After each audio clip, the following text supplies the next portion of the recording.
তো বন্ধুরা, আজকে বছরের সেই সেরা মুহূর্ত, রেডমির পক্ষ থেকে নতুন বছরে প্রথম স্মার্টফোন আর বছরেরও প্রথম লঞ্চ একটা স্মার্টফোন আসছে, যেখানে রেডমি নোট 13 সিরিজের আন্ডারে Redmi Note 13 pro, Redmi Note 13 and pro plus launch হচ্ছে।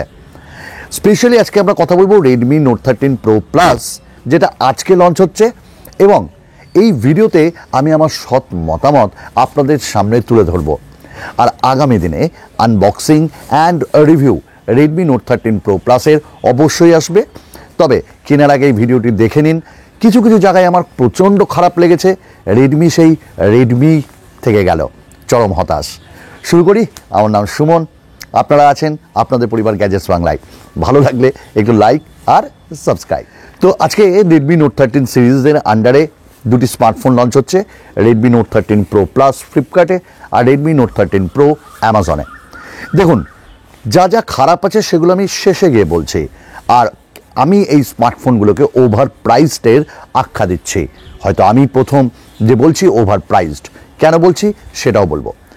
এই স্মার্টফোনটার যদি ওভারঅল জিনিস দেখি, তাহলে হ্যাঁ, বেশ কিছু জায়গায় রেডমি ভালো করেছে। যেমন এবার চেঞ্জ করেছে রেডমি তাদের বাক্স। আর বলে না, প্রথমেই যেটা ভালো লাগে সেটা শেষে গিয়েও ভালো লাগে। তাদের বাক্স কিন্তু এবার পুরোপুরি লাল কালারের। কি লাল মানে কি ডেঞ্জার দেখাচ্ছে? জানি না, কতটা বিপদ আমাদের জন্য অপেক্ষা করছে। তো লাল কালারের বাক্স। দ্বিতীয়, এই স্মার্টফোনটাতে এবার কিন্তু আরেকটা জায়গায় দারুণ জিনিস দেখছি, সেটা হলো 200 মেগাপিক্সেলের ক্যামেরা, একদম সরাসরি ঝাঁপ, একটা চেঞ্জ।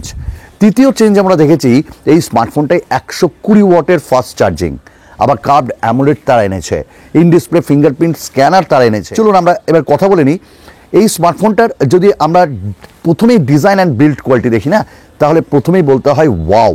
কেন বলছি? নাম্বার ওয়ান, আজকাল 2023-এর শেষ থেকে 2024-এও এটা চলবে, যে ট্রেন্ড সেটা হলো ভেগান লেদার, মানে আর্টিফিশিয়াল কাইন্ড অফ লেদার, একটা কোটিং সেটা পেছনে থাকছে। রেডমি নোট 13 প্রো প্লাসের একটা ভ্যারিয়েন্ট থাকছে ভেগান লেদারের সাথে, তাতে ডিফারেন্ট কালার্স অফ যেগুলো থাকছে সেগুলো কম্বিনেশন থাকছে, ভালোই লাগছে। আর সাইডের ফ্রেমটা কিন্তু এবার মেটাল। হ্যাঁ, বিল্ড কোয়ালিটি তারা ভালো করেছে, সঙ্গে IP68 রেটিংও তারা দিয়েছে, ওয়াটার অ্যান্ড ডাস্ট রেসিস্ট্যান্ট। এত কটা কিন্তু ভালো জিনিস। আর 204 গ্রাম মাত্র এর ওজন। তো ডিজাইন অ্যান্ড বিল্ড কোয়ালিটিতে আমরা রিয়েলি রেডমিকে থ্যাঙ্কস জানাই। দেখতে কিন্তু সত্যি একটু অন্যরকম লাগছে। আমরা ডিসপ্লে নিয়ে যখন একটু দেখলাম খুঁটিয়ে, ডিসপ্লেতেও ভালো লাগলো। ওই বললাম না যে এবার শাওমি বা রেডমি বাবা একটু নতুন কিছু করেছে, কারণ তারা এবার দিয়েছে 6.67 ইঞ্চেসের একটা কার্ভড অ্যামোলেড ডিসপ্লে। যদিও রেডমি এটাকে বলছে এটা 3D curved AMOLED display, 1.5K AMOLED display. মানে এইগুলো ব্র্যান্ডের গিমিক, কিন্তু কেনার জন্য দর্শক যাতে আটকে যায়, কাস্টমার যেন আটকে যায়। ওই 1.5K 18 নিটসের প্রায় পিক ব্রাইটনেস, ওটাও একটা কিন্তু কোথাও না কোথাও গিমিক। কারণ ব্রাইটনেস 1800 নিটস কেন, 1000 নিটস হলেও যদি সেটা সঠিক থাকে আমাদের কোনো অসুবিধা নেই।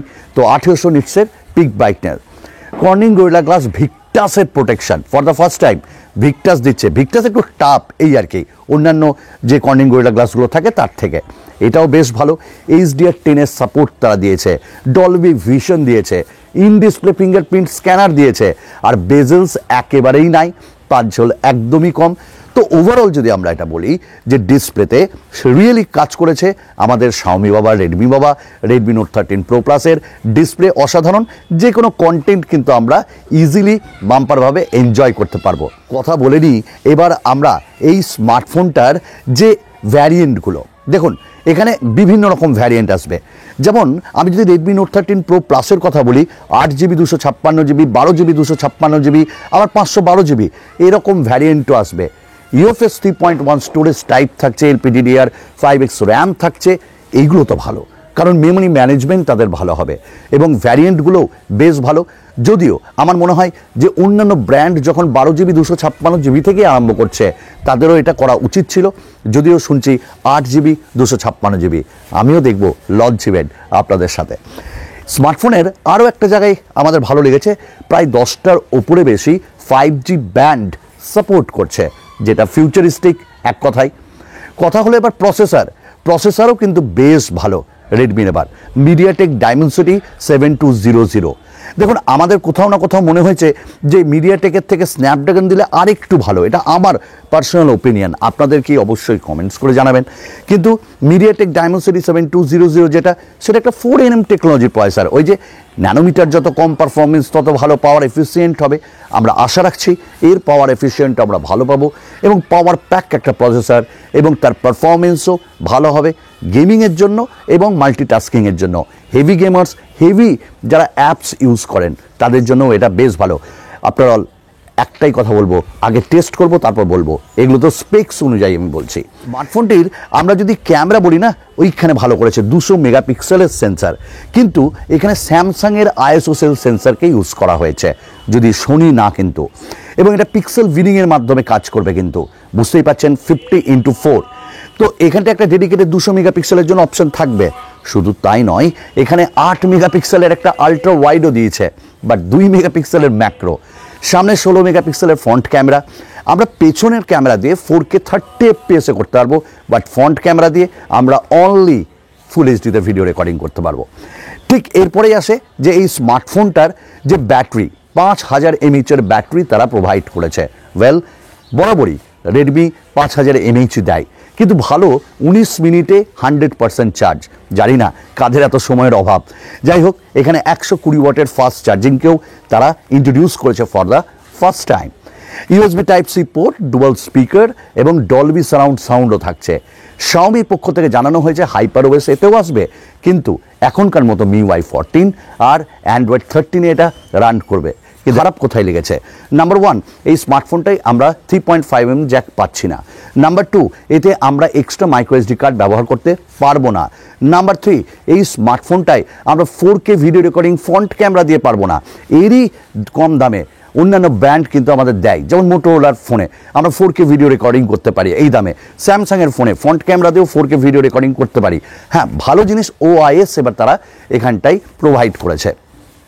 নেক্সট যেটা, সেটা হলো এই স্মার্টফোনটাই আমরা আরও একটা জিনিস কোথাও না কোথাও মিস করেছি, 2 মেগাপিক্সেলের ম্যাক্রো সেন্সার। কেন? দুটো ক্যামেরাই দিত, 200 + 12 আলট্রা ওয়াইড দিলে আরেকটু আমাদের কনভিনিয়েন্ট মনে হতো। তো যাই হোক, এই ব্যাপারগুলো কিন্তু খারাপ। এইবার যেটা সবথেকে খারাপ সেটা হলো ওভার প্রাইস। দেখুন, লিকস যা বলছে, আমি তো জানি না কত দাম, তবে আমি অ্যাজিউম করছি অ্যাকর্ডিং টু দ্য লিকস, এর যে রেডমি নোট 13 প্রো প্লাস, যেটা 8GB 256GB, সেটা ভাই দাম হবে প্রায় 34 থেকে 35 হাজার, এবং অফার টফার দিয়ে কিছুটা কম হতে পারে। আবার কেউ কেউ বলছে 37,000 12GB 256GB। আমি তো বলি যে 12GB 256GB যদি 30,000-এ পাওয়া যায় বেটার হয়। আমি যতদূর অ্যাজিউম করছি Redmi Note 13 Pro Plus under 30,000-এ আসবে, 29,999 উইথ অফার, এবং সেটাও হয় 8GB 256GB, নাহলে 12GB 256GB। তবে যতটা আমার মনে হচ্ছে 8GB 256GB under 30,000 with bank offer. দেখি শাওমি যদি এর দাম বেশি করে। ওভারপ্রাইসড, এগেন বলবো ওভারপ্রাইসড।